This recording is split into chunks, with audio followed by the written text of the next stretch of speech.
को तो क्या मालूम क्या चालू था क्या नहीं। वो बच्चे ने बोला मेरा रिपोर्ट भी निकाला, पूरा शरीर का रिपोर्ट भी निकाला। रिपोर्ट निकाला रहेगा तो तुम उधर दाखिल करना मांगते है ना। आज की कहानी है मुंबई के बदलापुर की, जहां पर एक स्कूल में मासूम बच्चियों के साथ हुए शोषण के मामले में गिरफ्तार आरोपी अक्षय शिंदे ने पुलिस हिरासत में बड़ी वारदात को अंजाम दे दिया। जब पुलिस अक्षय शिंदे को तलोजा जेल से ला रही थी, तभी उसने अचानक पुलिस की गाड़ी में पुलिस का ही हथियार छीन लिया। इसके बाद शिंदे ने 3 से 4 राउंड फायरिंग की, जिसमें पुलिस अधिकारी घायल हो गए। इस हमले ने पुलिस बल को हिलाकर रख दिया है। फायरिंग की इस घटना के जवाब में पुलिस ने भी जवाबी फायरिंग की, जिसमें अक्षय शिंदे को गोली लगी।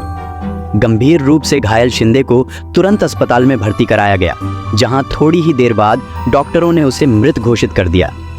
पुलिस अब इस पूरे मामले की फिर से जांच कर रही है, जिसमें आरोपी द्वारा पुलिस की सुरक्षा को तोड़ने और हमला करने की कोशिश की गई। चूंकि मामला पुलिस कस्टडी में मौत का है, लिहाजा पूरे मामले की मैजिस्ट्रियल इंक्वायरी होनी भी तय थी।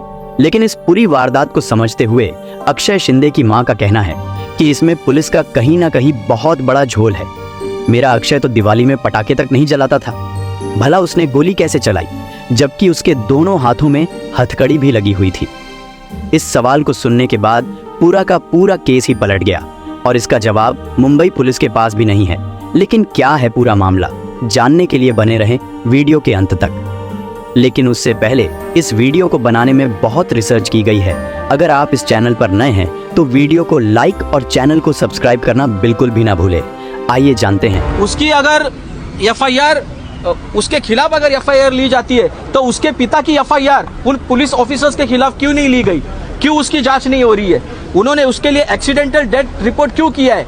NH court FIR court expect कर रहा है और सरकार ने बोला है उसके बारे में हम हमारे अधिकारियों से पूछ करके हम कोर्ट में 3 तारीख को जवाब देंगे। इस झोल की शुरुआत को हम टाइमिंग से समझने की कोशिश करते हैं। कमाल देखिए कि बदलापुर जैसे हादसे के बाद जिस अक्षय शिंदे को भीड़ के गुस्से से बचाते हुए तलोजा जेल भेजा गया था, उसी अक्षय शिंदे के खिलाफ अचानक उसकी बीवी एक रिपोर्ट लिखवाती है और महाराष्ट्र पुलिस उस रिपोर्ट पर इतनी एक्टिव हो जाती है कि आनन फानन में उसे जेल से बाहर निकालने का फैसला तक कर लेती है, पूछताछ करने के नाम पर। टाइमिंग पर ध्यान दीजिएगा।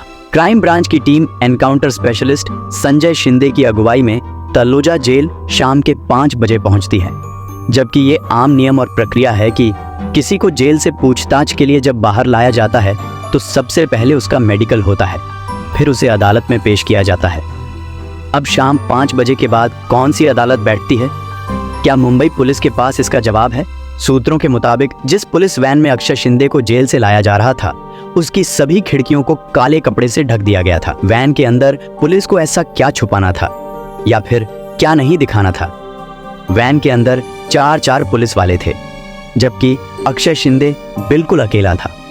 सवाल यह है कि वो अकेला 4 पर कैसे भारी पड़ गया? 4 पुलिस वाले उसे काबू क्यों नहीं कर पाए? एफआईआर के मुताबिक छीना झपट्टी के दौरान एपीआई नीलेश मोरे का सरकारी पिस्टल खुद ही लोड हो गया था और फिर गोली भी चल गई। सवाल ये है कि क्या मोरे का पिस्टल लॉक था या नहीं? अगर वो अनलॉक था तो वैन में अनलॉक पिस्टल लेकर चलने का क्या मतलब? क्या पुलिस को अपनी पिस्टल अनलॉक रखने का अधिकार है? कमेंट बॉक्स में जरूर बताएं। एफआईआर के मुताबिक अक्षय ने 3 गोलियां चलाई थी, एक मोरे के पैर में लगी। सवाल ये है कि बाकी की 2 गोलियां कहां गईं? अगर अक्षय सचमुच मोरे की पिस्टल छीन चुका था और गोलियां चला रहा था, तब भी सवाल ये है कि उस पर काबू पाने के लिए उसके हाथ या पैर में गोली मारी जा सकती थी, लेकिन गोली सीधे सिर में क्यों मारी गई?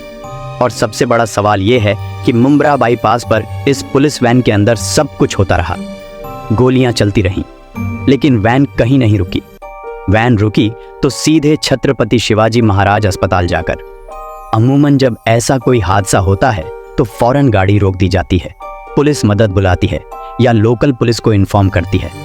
पर यहाँ चलती गाड़ी में सब कुछ होता रहा और चलती गाड़ी सीधे अस्पताल भी पहुंच गई। ये वो सवाल हैं जो सिर्फ हम नहीं बल्कि बॉम्बे हाई कोर्ट ने भी उठाए हैं। बॉम्बे हाई कोर्ट ने सख्त टिप्पणी करते हुए कहा, स्टैंडर्ड ऑपरेटिंग प्रोसीजर यानी एसओपी है कि ऐसी सूरत में पुलिस वालों को पहले गोली कमर के नीचे मारनी होती है और अगर सामने वाले के पास हथियार है तो फिर गोली हाथों पर चलाई जाती है।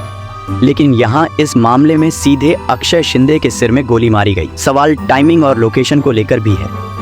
कमाल की बात तो ये है कि अक्षय ने जब झगड़ा करना शुरू किया तभी उसने पिस्टल छीनने की कोशिश की और तभी संजय शिंदे ने उस पर गोली चलाई जब ये पुलिस वैन मुंब्रा बाईपास के सबसे सुनसान इलाके से गुजर रहा था, जहां आसपास ना कोई सीसीटीवी कैमरा था जो वैन को कैप्चर कर सके, ना कोई ऐसा चश्मदीद जो चलती वैन में हुए शूटआउट को देख समझ सके, और ना ही ऐसी कोई गाड़ी जिसे कुछ अटपटा लगा हो और जिसने वैन को देखा हो।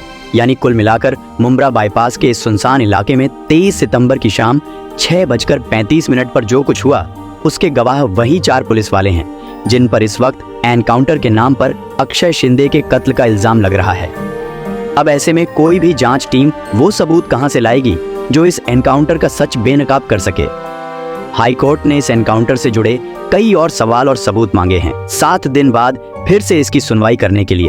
बहुत मुमकिन है कि 7 दिन बाद इस एनकाउंटर को लेकर बॉम्बे हाई कोर्ट कोई फैसला भी सुना दे। वैसे कुल मिलाकर इस एनकाउंटर को लेकर महाराष्ट्र पुलिस के पास फिलहाल एक भी ऐसा जवाब नहीं है जो सवालों के मुंह बंद कर सके। इस बात का एहसास खुद पुलिस को भी है। बाकी लोगों को सोचना और तय करना है कि क्या बदलापुर के आरोपी अक्षय शिंदे से उसके गुनाहों का जो अभी अदालत में साबित भी नहीं हुए हैं, इस तरह बदला लिया जाना सही है? क्या किसी भी ऐसी वारदात के बाद लोगों के गुस्से को शांत करने का एनकाउंटर ही एकमात्र रास्ता है? क्या अदालतों के बजाय अब सड़क पर इंसाफ होगा? और क्या ये इंसाफ अब पुलिस की गोलियां करेंगे? सोचिए जरूर। एनकाउंटर स्पेशलिस्ट संजय शिंदे, जिन प्रदीप शर्मा की टीम का हिस्सा रहे हैं, वह 2014 में बनी मराठी क्राइम थ्रिलर रेगे का भी हिस्सा रह चुके हैं। इस फिल्म में प्रदीप शर्मा की भूमिका दिग्गज एक्टर महेश मांजरेकर ने निभाई थी। लेखक और पत्रकार एस हुसैन जैदी की इद क्लास ऑफ 83 भी प्रदीप शर्मा और अन्य अधिकारियों द्वारा किए गए एनकाउंटर पर बेस्ड है। प्रदीप शर्मा को साल 2006 में गैंगस्टर छोटा राजन के कथित करीबी सहयोगी राम नारायण गुप्ता के फर्जी एनकाउंटर के लिए इस साल की शुरुआत में बॉम्बे हाई कोर्ट ने दोषी ठहराया था और आजीवन कारावास की सजा भी सुनाई थी। आज की कहानी कैसी लगी दोस्तों, कमेंट बॉक्स में जरूर बताना। मिलते हैं अगली वीडियो में, तब तक के लिए धन्यवाद।